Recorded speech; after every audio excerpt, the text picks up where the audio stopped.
Okay, now I'm on. Hello, Team Rotary. It's game day. Let me start today's song. Baseball caps and bubble gum. I think there's a hole in my glove. So this is today's song, and today's song is from Lisa Krause. Lisa, she's right back there. Hi, Lisa. So Lisa is an honorary Rotarian. She is with right here. She's with the Yakima Convention Center. And her song is called A Song About Baseball, and it's by Bob Bennett. Lisa says they have a sign in their home that reads, the toughest work you will ever do is within the walls of your own home. She loves this and says that it is so true for many of us. What you do affects your children more than you know, but more importantly, what you do shapes the people they become. Lisa thought the song was fitting as we are nearing baseball season, from Little League to the major leagues. She grew up in a baseball family. She married a baseball player, and her daughters played fast pitch as well as other sports. So Lisa says, as the song states, love them, kids or grandkids, no matter how they play. Lisa also said, thanks for picking me to choose a song. It makes me feel like a real Rotarian. Thank you, Lisa. You are a real Rotarian, by the way. Our greeters today were David Kobia and Caitlin Gottlieb. David is with Clifton Larson Allen, and Caitlin is with TVW, Washington's Public Affairs Network. So thank you to them for greeting today. And next up, for a little inspiration, I would like to bring up Margaret Filkins. Margaret is a co-chair of the Ways and Means Committee, and she is with Camp Primetime. Margaret.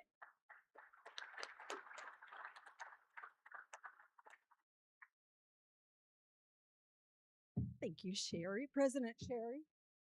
Fellow Rotarians and guests, please be seated. This is going to be a long one. Not really. 10, I thought you said 15 minutes. Anyway, given the fact that I have the privilege to be bossed around by Sherry, President Sherry, not only at Rotary, but at our jobs at Camp Primetime, I took advantage of this position by getting a sneak peek at what the song would be and the song that Lisa chose. So we're going to have a baseball theme today, which I'll do a shameless plug right now. Not only am I talking baseball, she's talking about baseball, but remember there's a Little League field cleanup. There you go. You're welcome. And as far as love your kids, how they play, we refer to my two kids' season of T-ball. No, 2 kids, 1 season T-ball as one ill-fated season. It didn't stick with them at all. Anyway, so like Lisa, though, baseball has a rich history in my upbringing, too. I was fortunate enough to be at an event at the Kingdom when the actor Danny Kaye showed up and made the official announcement that the Mariners were coming to Seattle. Don't do the math. Anyway, beginning in the first season, 1977, my family and I watched hundreds of games over the following years in the Kingdom. I remember a few amazing games and chanting some amazing players' names, but what I remember most was the time with my family and my friends. My sister and I were Pepsi Junior Mariners, and we also earned tickets for good grades, my studious sister more than this chatty girl. As a result, we always had plenty of tickets, and we invited friends to take the bus, watch the games, and eat peanuts and Cracker Jacks from my mom's oversized tote bag. If you were a young Seattle Mariner fan in those early years, and several years since then, you learned optimism in the 9th inning, honed your dedication for a specific player based on how they treated the fans and the other players, and you relied on the unfailing belief that next year will be better. These skills can serve us well as we go through life. Be optimistic, even if it's against all odds. Value people by how they treat others, and believe in tomorrow. In honor of my other Rotarian coworker, John Ball, I will close with a quote from Bob Feller, a pitcher from John's beloved Iowa, who played for the Cleveland Indians between 1936 and 1956. John, I don't know if you knew him or not. Anyway, every day is a new opportunity. You can build on yesterday's success or put its failures behind you and start over. That's the way life is, with a new game every day, and that's the way baseball is. So play ball.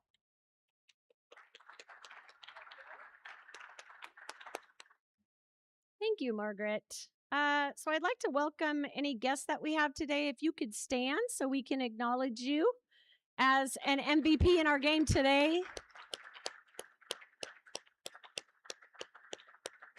So thank you so much for being here. My name is Sherry Bissell, and I'm very proud and honored to be the 107th president of this Rotary Club.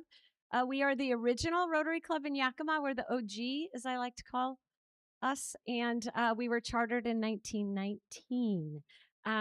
Every week on Thursday, we come together, and we come together as a team, which is my theme for this year. And the reason for that is because besides the fact that I love football and all sports, we are a team, and we come together in this room. We leave our differences, any conflicts, arguments, anything that we have outside the doors, and we come together as a team to do good in this community. And if you would like to be a part of that, there are blue cards on the table that you can pick up, or you can talk to any one of us Rotarians, because we'd all love to talk to you about what it's like to be a Rotarian. So thank you for being here today. Community service project, as Margaret mentioned, thank you. We have one going this Saturday from 9 to 2. We're helping the Yakima National Little League and the Parker Youth Sports Foundation with the Little League fields. Right now, we only have about 15 people signed up. I would love to double that if we could. These fields need a lot of help. I called my oldest son. He played on these fields. He said, "Mom, I've driven by. They do not look like they did when I played on them. I'm in." So bring your family, friends, anybody that you know that can put in a couple of hours on Saturday. It doesn't have to be the whole time from 9 to 2. Wear your Rotary gear, bring any tools that you can, and let's make these fields look like the Field of Dreams. That would be fabulous. The signups are on the table, and Red Badgers, it does count as a community service project for your blue badge. So remember that. Speaking of community service projects, I wanted to update you all on a couple of our 3 club projects for this year. The new YWCA domestic violence shelter that is being built in the old St. Elizabeth Nursing School building is coming along awesome. Our 3 club project for this year is sponsoring 2 of the very large playrooms in that building. Construction was going to be done in May. We were going to be doing those rooms in June. It's a little bit later now. Construction should be done end of July, end of June, first part of July. And so we will be getting those rooms ready, decorate them, setting them up, furniture, everything. In July and August now. So I just wanted to throw that out there. I know there's been some confusion because I haven't talked about it, but there hasn't been anything to talk about. So we're still doing it. It'll just be later. And then the other 3 club project, a smaller one, is actually moved up on the timeline. That one is the Rotary Peace Pole that will be put in the Rotary Marketplace. Southwest Rotary and Martin Strike, whom you met last week. If you were here, he did the introduction for our district governor. They're heading up this project, and we were happy to jump in and help along with Sunrise Rotary. And Yakima Rotary Trust is also putting funds in for that as well. This Peace Pole has been worked on by 12 local artists. It's gorgeous. It's like nothing you've ever seen. Trust me. There has been some media on it, so you might have already seen it, but it's beautiful. It's been carved from a Russian olive tree. It will have "May peace prevail on earth" in 10 languages spoken in this community around it. So mark your calendars for that dedication. That's happening Wednesday, April 15th at noon. That's when we will be dedicating that. So we would love to have as many Rotarians out at that as we can. So that's the little update there on those things. And now for a new member introduction, I would like to bring up a Hall of Famer. He was president in 2014 and 2015, Mr. John Atkinson.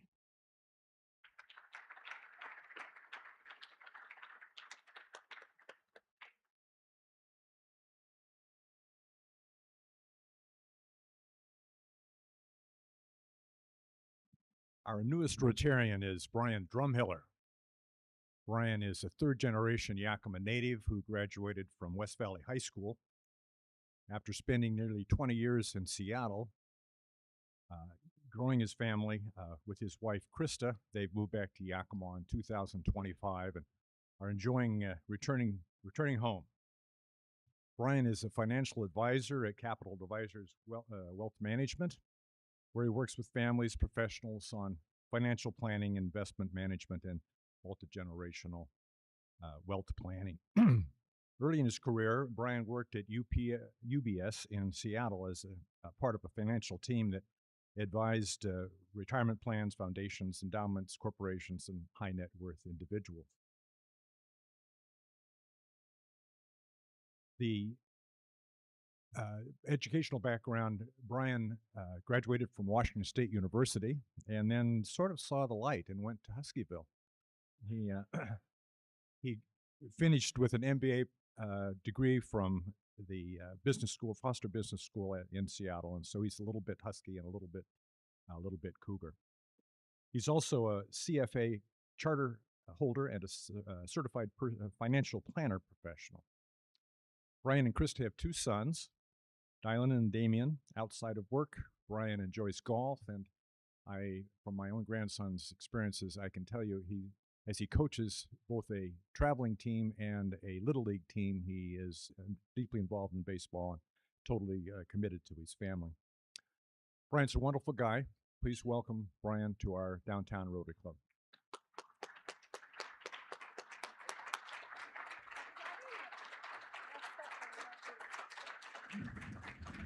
Okay. So I have a sponsorship pin for you, John. And a whole slew of goodies for you. Here is your red badge with your passport. So all the information is in there on how to be a Blue Badger. This is the Rotary Team Playbook.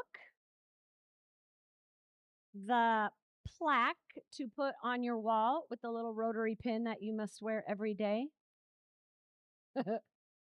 And the infamous Rotary license plate frame. So I tell everyone, now you have to watch how you drive. One thing I didn't mention, Brian's grandmother was my Cub Scout den mother. Nice. Welcome. Sure. Thanks everyone for the warm welcome. I really appreciate it. I'm excited to be back in Yakima and excited to be a part of Rotary. So thank you. Thanks, Brian. We are excited you're on our team. Okay. Now we have a couple of announcements. So the first one on fellowship and fireside dinner will be Sherry Green, and Sherry is with Berkshire Hathaway Home Services. Easy for me to say. Sherry.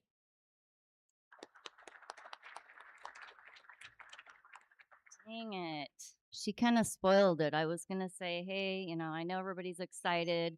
I'm going to talk about an event, but it's not spring training. I'm sorry. So I am here today to talk about our Fireside Scholarship Dinner. I've participated on this committee since I joined Rotary. I love it. It is an amazing event. I'm sure y'all, most of you know what this consists of, but we do have some new people here, Brian, and probably some others. So I want to encourage you to attend this. So we have Rotaries that host dinners in their home, and then Rotarians that go to the dinners.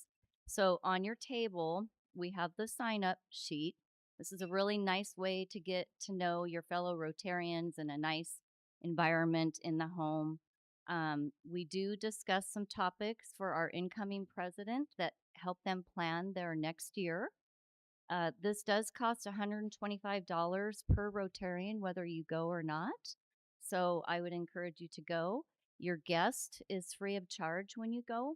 And what we ask you to do is fill out 3 dates that can work for you. Not 1, not 2, 3, please. And I just want to mention that I used to, and I still do host every year. And a few years ago, I thought, I'm going to host and I'm going to go. And you can do that. So if you'd like to do both, please do both. And Mike Hummel's was an absolutely amazing, unique experience. Most people may not know that he is quite the mixologist. At his party, he had a whole slew of great hors d'oeuvres, and he made 3 different types of craft cocktails. One of them has become my favorite. It's called The Last Word. And if you have not tried that, there's a great history behind it. It originated in 1915 at the Detroit Men's Athletic Club. And this was pre-prohibition, and this became the most popular drink of that time because it was less than the Manhattan, which was like 36 cents, something. So you learn a lot. It's for a great cause. It supports our scholarships and our incoming president. So please fill this out, and our committee will continue working on the plan. Thank you. Thank you, Sherry. Sounds like our next social needs to be at Mike Hummel's house. I'm in. Okay, now for another announcement for the Rotary auction. One of the co-chairs for the auction for next year, this year he's a co-chair of the Community Service Committee, Mr. Chase Powell. Chase is with Central Washington Insurance Agency. Chase. Hello, fellow Rotarians. So I'm one of the co-chairs of the auction for next year. I guess this year, next presidency, along with Laura Crooks and Josh Shockley. So we're trying to make this as memorable as we can for everybody involved. It's been a blast working with John. I wish he's passionate about everything. But the backbone of this whole idea, the whole night, is to raise money for our community. And the catalyst for that is sponsorships. So on everybody's table, we have the sponsorship form, all 4 levels, what they include. And so we really, really encourage people to sponsor, whether you have or you haven't. If you have any questions, reach out to me, reach out to Dana from Montana. She's our sponsorship chair. But please, if you know somebody or you yourself, try to be as proactive as you can to get as many sponsorships as we can so we can donate back to our community. So again, the night is fun, but it does have a purpose, and that is to raise as much money as we can. So if you have any questions, reach out to Laura, Josh, or myself, or Dana, and we'll get you everything that we need. Okay? Thank you. Thanks, Chase. Okay, it's time for Sergeant at Arms, with another Hall of Famer being president in 2007, 2008, and he is currently the chair of the Special Member Recognition Unsung Hero Committee, Mr. Jim Berg.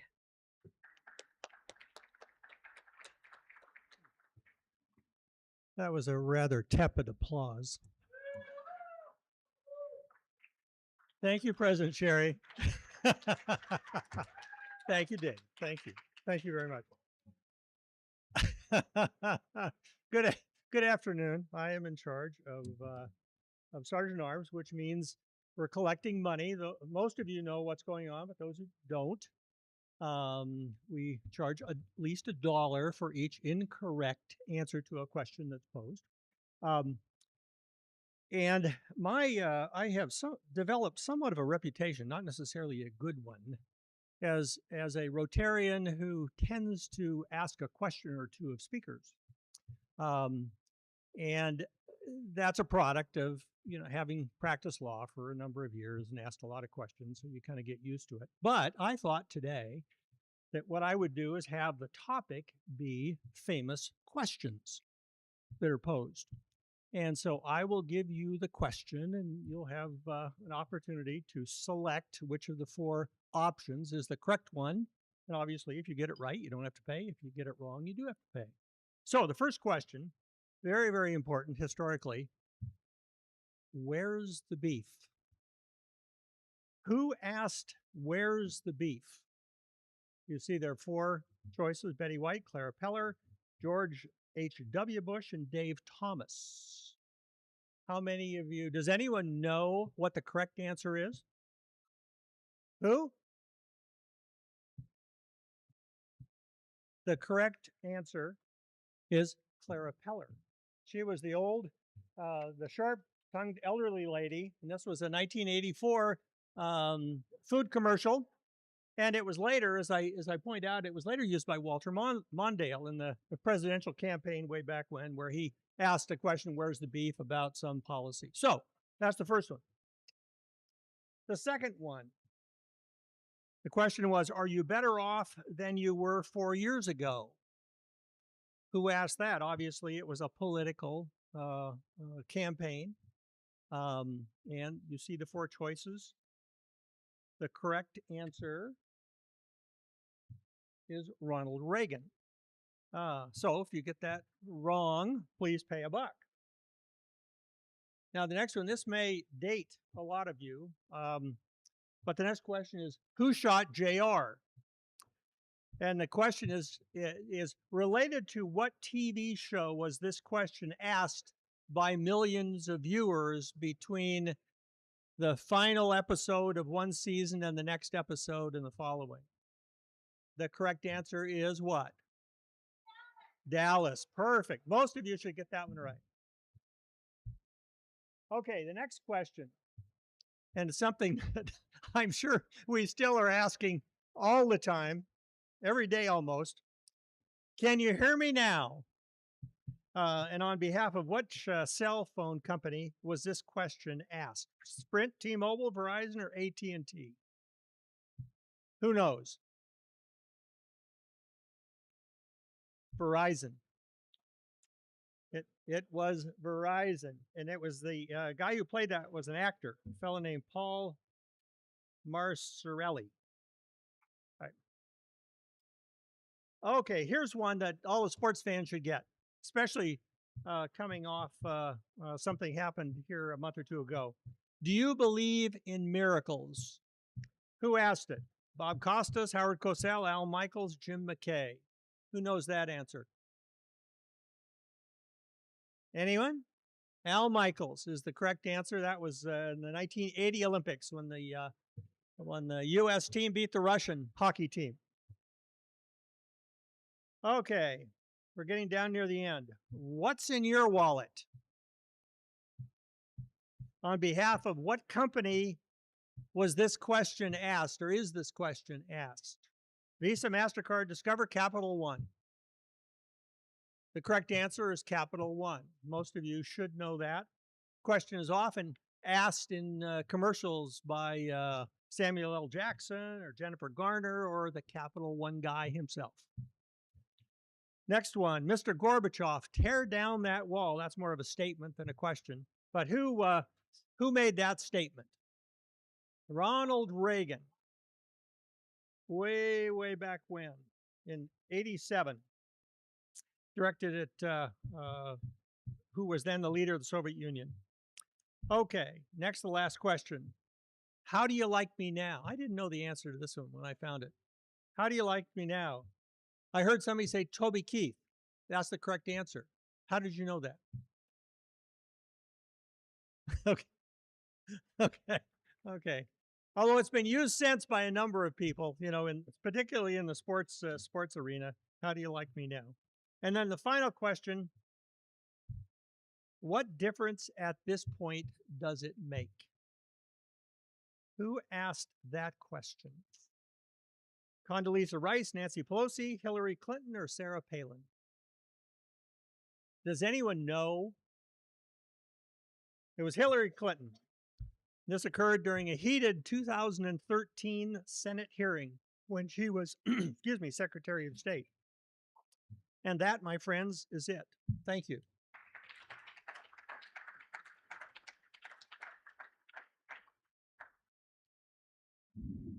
Thank you, Jim. So I get the honor today of introducing our speaker.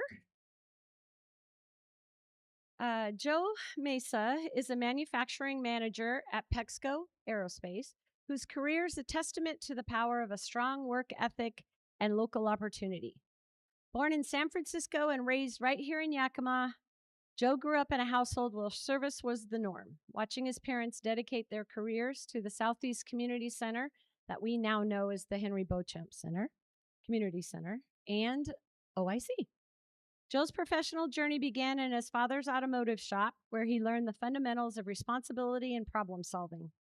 Seeking to accomplish more and build on a larger scale, he entered the manufacturing world as a temp doing inventory for shipping at Pexco Aerospace. He remembers being intrigued by the thought, Yakima builds airplane parts? Over the years, Joe refused to skip a single step, mastering roles as a fabricator, a CNC operator, developer, quality tech, R&D tech, and production supervisor, to his current position as a manufacturing manager.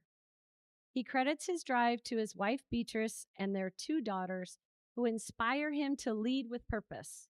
Whether he's fixing a neighbor's car or managing large-scale operations, Joe remains committed to his community and supporting those in need. Please join me in welcoming Joe Meza.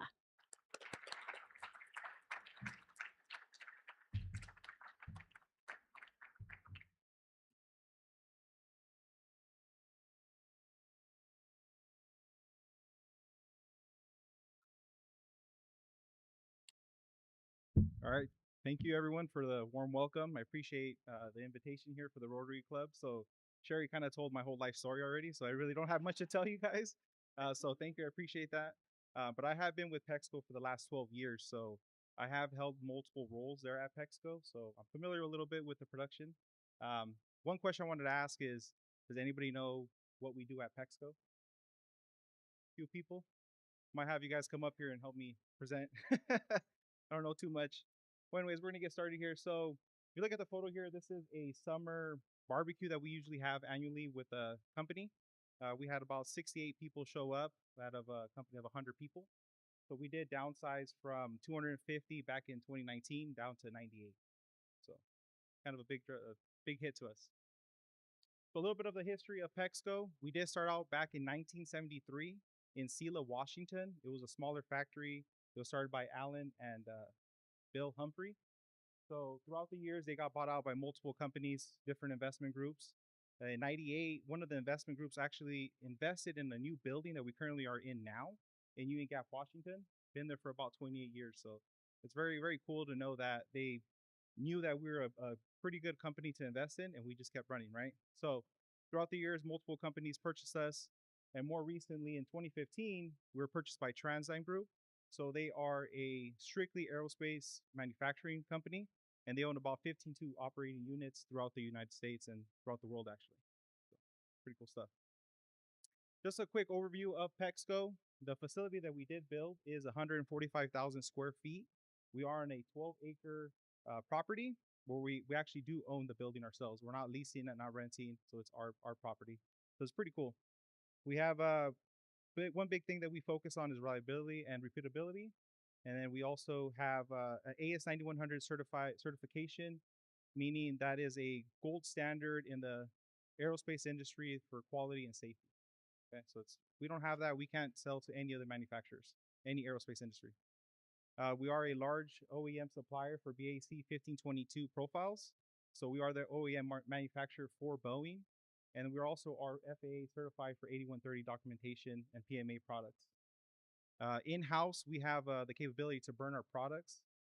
We have a 12-second and a 60-second test. So if those tests don't pass, we can't ship to the customer. So it's crucial that we test our products before they ship out. That way, all of you guys are safe when you're in the aircraft. Currently, our quality rating is a 99.57 across all our customers.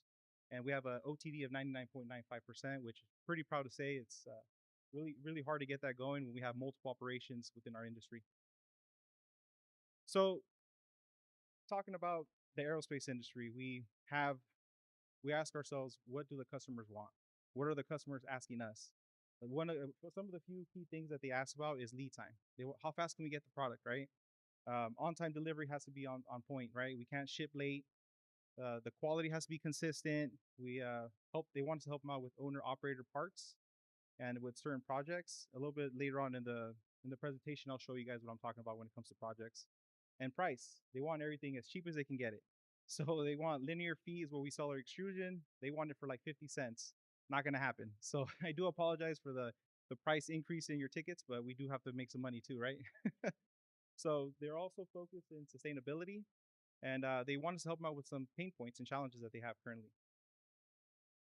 So some of the manufacturing processes that we do carry here at Pexco, is extrusion. We're big in extrusion, right? So we're an extrusion company from back in the day, but we've grown to become more than just that. We see ourselves as providing our customers highly engineered solutions for their airplanes. So we have a fabrication shop fully automated with a few different robots. We have injection molding that's new to us. We have an assembly where we can do any sub-assembly, ultrasonic welding. We do heat forming. And then I believe next year we're going to introduce thermal forming. So currently we are outsourcing that right now, but definitely going to bring it in. Just right here in the photo, we do have a kind of like a photo of the extruder, the way it works. You have your hopper, you have a barrel, gets heated up, then you have a screw that's pushing all the material through, goes into a sizing plate, and it kind of puts it in shape. Then it cools it off. Then you have a puller on the end of it, and it consistently takes that product through. And then you have a cutting machine or a winding machine. So below there, you have pictures of the fabrication department, some of the air nozzles that we assemble here in Yakima. Some of the extrusion capabilities, you may have seen these products on the aircrafts. We have bump and rub strips. If you guys can see those photos, those are actually on the restrooms, on the galleys, about waist height, and then they're also on the corners of the galleys. So those are there to protect the galley from being damaged by the cart from the stewardess, right? So it gets a little bumpy sometimes, so we want to make sure that nothing gets damaged. We have air distribution components, where if you look in the 737 MAX down the center of the aircraft on the top, you'll see those air nozzles. So those are just air distribution centers that we have in the aircraft. We provide seal and gap fillers and retainers.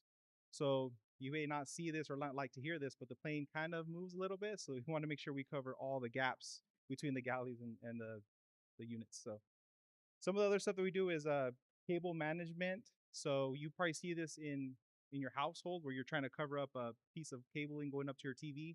We manufacture that for the aircraft as well. So that goes under our seat tracks that we have here in blue. So the cable runs through there, and then you have the seat track that goes on top of it, so it protects the wiring so it doesn't get damaged while they're walking through.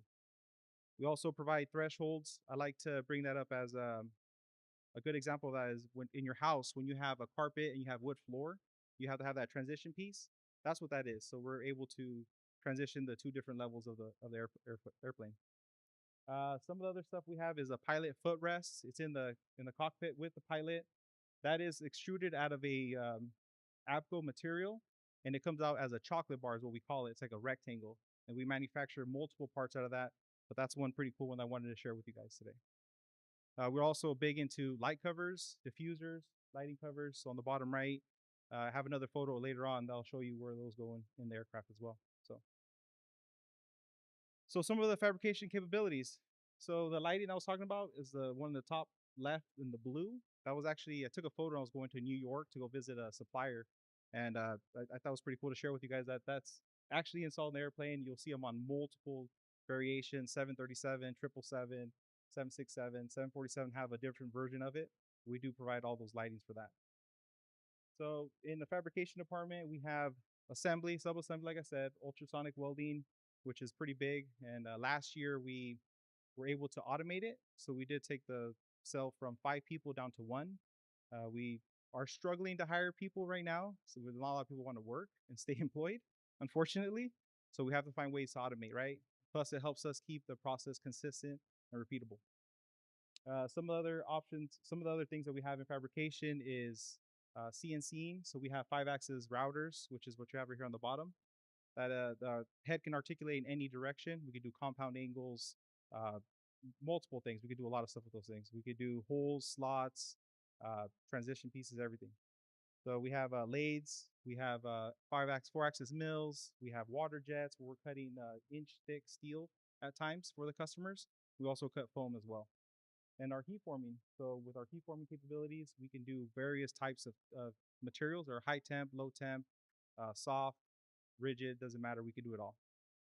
We have 3D printers on hand. We started 3D printing last year, where we're doing prototyping for customers. So if they want a rapid prototype, we can get them going quickly. We had actually a customer reach out from Air Canada where they needed a throwaway piece out of 3D printing. So we actually have that business currently right now. And like I said, cobot automation is just big for us to keep the process repeatable. Like we're dabbling into injection molding, where those light lenses, we injection mold the sidewall lens clip, and then we do painted end caps. So we injection mold those caps. There's an outside processing that we send them out to get painted, and we do aisle light housing as well. So those get outsourced to another manufacturer where they actually put the light in there. You'll see those throughout the airplane as well, kind of overhead. So what's really cool about Pexco is that we work with a number of materials, and I can probably nerd out on you guys with the materials, but I'm not because there's a lot. But it's not a good story. It's kind of a unfortunate outcome. But back in '83, there was a airplane that caught fire, Air Canada, and the plane actually in the restroom, it caught fire, smoked out the whole airplane, and 23 people actually died from that. So it was a very unfortunate event. So in our response, we created ABCO. So that followed A&B company, which is the company where we are now, and they made this material where it passes flammability and smoke and toxicity. So we are the gold standard for those plastic materials that are in the aircraft to keep you guys safe. So that put us on the map. Boeing buys all of our extrusions. We're all spec'd in onto the Boeing drawings, which is pretty cool. So if you see any content on there, it's more than likely ours if it's plastic. So another cool thing about Pexco is we can color match. So whatever color you want, pink, green, orange, blue, doesn't matter, we can do it. We have a lot of inventory right now where we have like a green. I've seen some pinks, orange. Sometimes there's some custom colors that customers require. So we do a lot of business with Alaska, so you'll see that blue in our inventory as well. Just right here on the bottom corner, you have a twin screw machine. That's how we process all our materials in-house. Because if you look at the ones in red, those are all Pexco's proprietary materials that we produce here in Yakima and outsource all our materials to different customers. So, and we put them in our own products. Another cool thing about Pexco is we do have co-located teams. So we offer engineering services for our customers. They may not just want an extrusion from us, but they want ideas. How can we help them lightweight in some products for them, improve functionality, digital design and testing for them, and we do rapid prototyping with our 3D printers. And then we have lab services. We can actually test materials in-house because we have a lot of different equipment. We can do some testing for them. We do light transmission and color matching, which is used with a color spectrometer where we scan in the master color, and then it does a match to it and see how far off it is on the color. So we can make changes from there. We have a full machine shop where we have EDMs, we have mills, we have manual mills, routers, lathes, surface grinders. I mean, you name it, we have every single piece of equipment to be able to build our own tooling. So talking about customers wanting highly engineered solutions, these are some prime examples. These are recent projects that we have with our customers. Not going to say names, but it's pretty obvious. The top left is on a 737, the stowage bin. If you notice, there's like a black mark on there. That got damaged when someone put their luggage into the bin. So they were complaining like, hey, what can we do to prevent this from happening and make sure our products last longer? Because they were actually fracturing the material. Our solution on the right is a thermal formed one-piece color matched product for them, so they do not have to wrap it anymore. It's all throughout the color. It's what they need, and it's very durable because it's our proprietary material. On the bottom left, you guys may have seen this if you guys fly first class, because I don't. It's a 777. It's a 777, and the vents, they had two airplanes turn around because they had iPads that fell through those vents. So it's not good, right? So they had to stop the plane and then return. So on our response, and that was a 1 week turnaround for our prototype. It was made on a 3D printer. It's made out of our EcoPex, which is a sustainable material, where we're adding about 20% recyclable material into it, and it creates a different texture, but also allows us to be sustainable. So that was a pretty cool, solution for the customer. Another one we have is a new proprietary material. We call it STF. It's sustainable textured finish. So we do work with Airbus as well, and they were saying like, hey, we want to be sustainable. We need some new materials. We're like, okay, we'll send us some panels so we can do some testing with it. So we literally ground up panels from the interior of an airplane and mixed it into our plastics. So when we seen that, this was the result on the very bottom.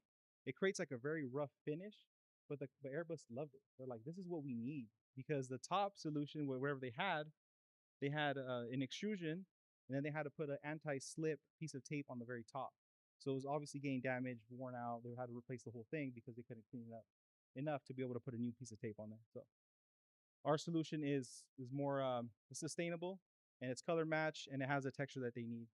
So I thought it was pretty cool to bring up, show you guys the different solutions we're bringing to our customers.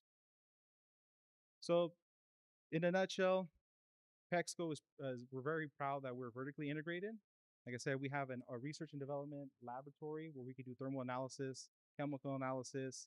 We have twin screw capabilities. We do tool design and we build them in-house. We do 3D printing for rapid prototyping. And then we have a single screw extrusion. We have injection molders. We do thermal forming. Like I said, we're trying to purchase a machine in CapEx 2027. And then fabrication, we add value to all the products that come to us from extrusion. So, kind of a bunch of different little photos of the equipment that we do have in-house currently. So this is where it gets good, right? So what are we doing in the community? So currently we participate in the Ajax apprenticeship program with the West Valley School District. So thank you, appreciate you. We do have one active apprenticeship right now currently working with us, and he is helping us out in the machine shop and just kind of picking up new skills, right? So we're also moving them into the fabrication shop. But the Ajax program has really set this kid up to be successful for us. And we definitely love to encourage younger generations to work in the manufacturing industry. I mean, it's some people don't want to do it. I asked my kid, hey, what do you want to do for a living? Oh, I want to be an engineer, or I want to go work for Boeing. Okay, that's cool, but what can you do now as in the manufacturing industry and make money now?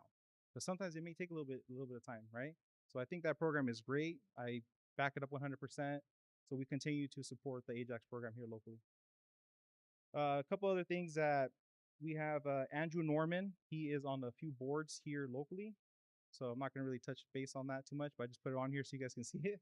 And then we have an internal scholarship program for our employees. It's called the Stacy Johnson. It's named after one of our employees who passed away roughly about 10 years ago. So in his memory, we made this scholarship. It currently offers all our employees, it could be their son or their grandchild, $2,500 for the first year, and then up to $10,000 after that. So it's a pretty good program. We're on a few generations already into it. Another cool thing we do internally is we had a lot of employees asking, hey, can you donate to my kid's soccer team? Hey, my cheer team needs money. Well, the company was like, well, I can't just donate just to you. I have to donate to everyone, right? Being fair and consistent. So we started a new program where we're donating $250 per employee to whatever charity they would like to donate to. So it helps out. We also are involved in a community support with Northwest Harvest and Toys for Tots. Unfortunately, I did not connect to the Wi-Fi technology, but I did have a video for you guys, but I think I'm maybe pressed on time. But for questions, okay? Yeah? All right, thank you guys. Questions?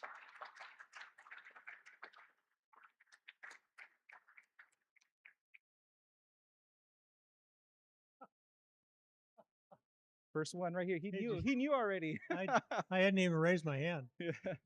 The question I have is, when you are receiving I guess, have an order from a customer, such as a airline manufacturer, how do you get the specifications of what it is that you are to produce? Is that something you create, or do they give you that and you just have to come up with providing what they're asking for?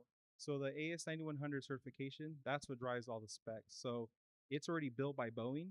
So if they call out a specific bearing or a screw, we have to follow the spec in order for us to be able to supply that product. So we do follow some specs already built into our process. Yep. Yeah. Yeah. Question. So you have some products like a footrest that you offer for the Yep. pilots. Obviously, there's a lot of people that need footrests that are not pilots. Do you ever sell things like that to outside the airline industry, things that you're already making? We have a few customers who are non-aerospace customers, but we don't do anything like that. No, not for interiors. Probably the wrong price point. My question is going to follow up to Jim's. And so as you're presenting some of these customer solutions, I'm wondering if during that initial process, you're able to identify potential problems with the design and be able to recommend some alterations prior to production. Yeah, we are definitely.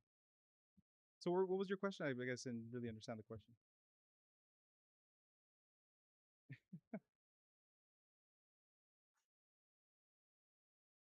All right. So you had in your presentation a section for customer solutions. Yep. In after the design is completed and manufactured, we're seeing that iPads are slipping into vents or things like that.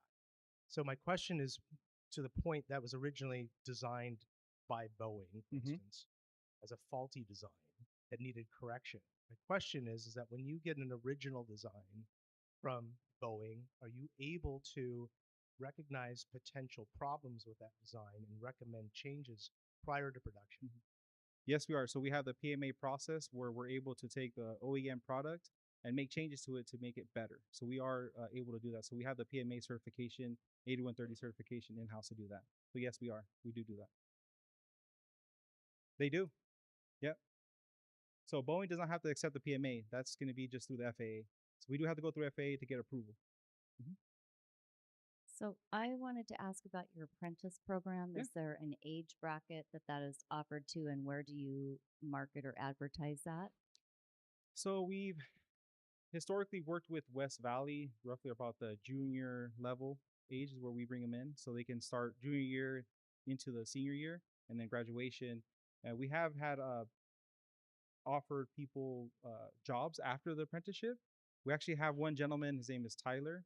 He was hired on through the Ajax. So he was with us for about 2 years. And after that, he's like, hey, I want to stay here. Can I work? I'm like, of course. Offer him a position. He's still there. It's been about 4 years. We do. Can you, do you know what the gross revenue is for the company? Gross revenue. It is right now, we're going to be hitting 89 million this year. And Yeah, are gross. your administrative functions like accounting, those things, are those local or are they outsourced or they at your administrative office somewhere else? Local. So TransDigm lets us operate autonomous. So we make decisions here like owners. Yep. Thank you.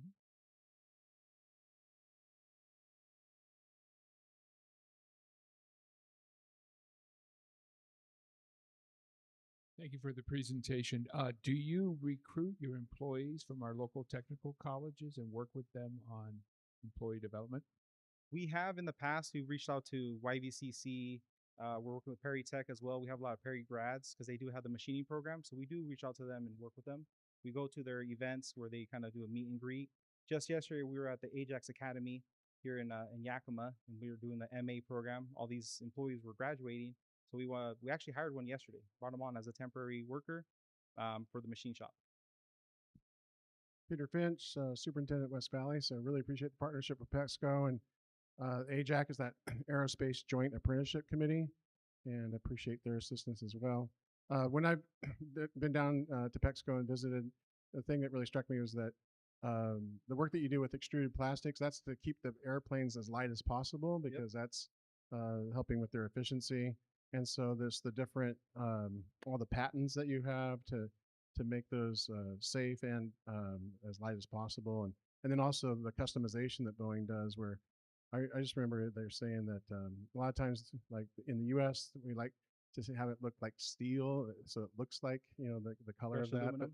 And then in East Asia, there's lots of bright colors of pinks and purples, and everything's customized. But it got me thinking about, like, what are some of your problems in practice right now? What are you trying to do? What's your innovation? I was always just struck like how innovative the mindset was on your campus, and how you guys are always looking to get better. I was just kind of wondering, what are you guys working on next? So currently we're working on automating all of our CNC machines. Like I said, we pride ourselves on being repeatable in our processes, and also, create less wear and tear on our employees, because they do work long hours. They work 12-hour shifts, sometimes 6 days a week when we're really busy. Right now, the OEM has picked up a lot, so we've seen a lot of those bookings come in from Boeing. So it's keeping us strictly busy, really, really busy right now. So we are doing things like that, of just automating, trying to find ways to improve our processes. Anybody else? Oh, Mr. Pinnell. 2 questions. Who is your competition and who is your biggest customer? Biggest competition, nobody, because we're the best. But we have one in Germany. It's called Stuger, and then we have one CTP, who's in California. And then what was the other question? Biggest customer is Boeing. They're in our backyard, right? So Who owns the company? TransDigm. Sorry? TransDigm. Yeah, they're a publicly traded company. So. Anybody else? Let's go. Okay. Thanks, Joe.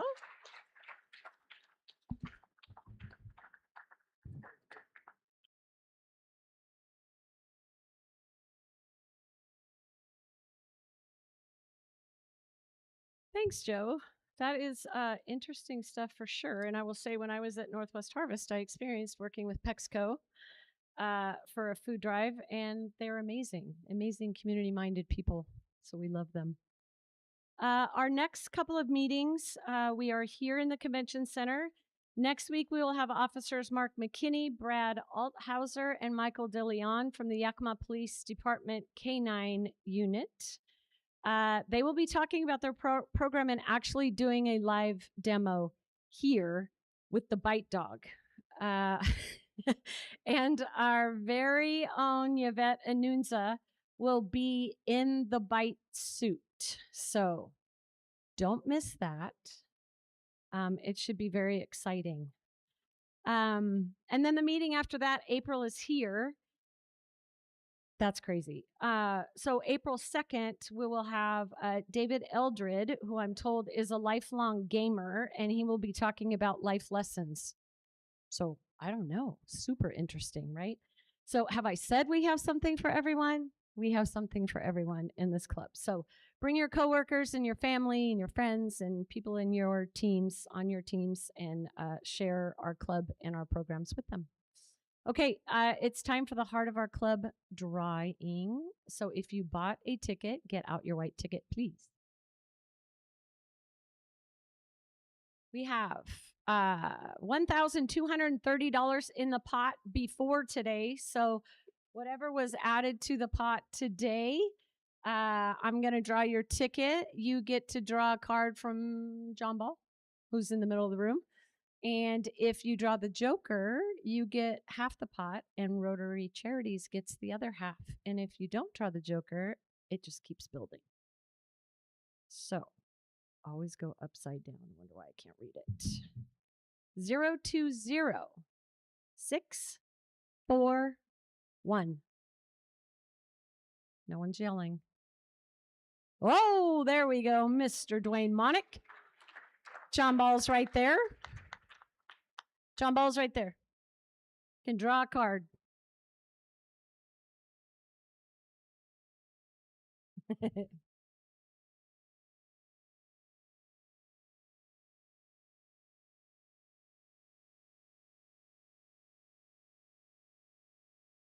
Seven of clubs. Money's growing. Money's growing. Sorry, Dwayne. We do like it when the money grows, though. So I end our Rotary meetings with what I call my play of the day. And today is a quote that might be familiar to some of you. My dad told me this over and over and over again when I was growing up. Remember, if you want a different result, do something different. It's about breaking the loop, right? That's what my dad used to say. Break the loop, break the loop. It's a great mindset to live by. If you keep the same inputs, you'll almost always get the same outputs. To change the direction of your day, a project, or maybe a service club, you have to break the loop with new action. Sometimes you have to disrupt the system. Even a small shift can lead to a new result. So that is my play of the day for today. Take that with you today. Welcome to the team, Brian. We are glad to have you on our team. Thank you all for choosing Team Rotary and being in the game today.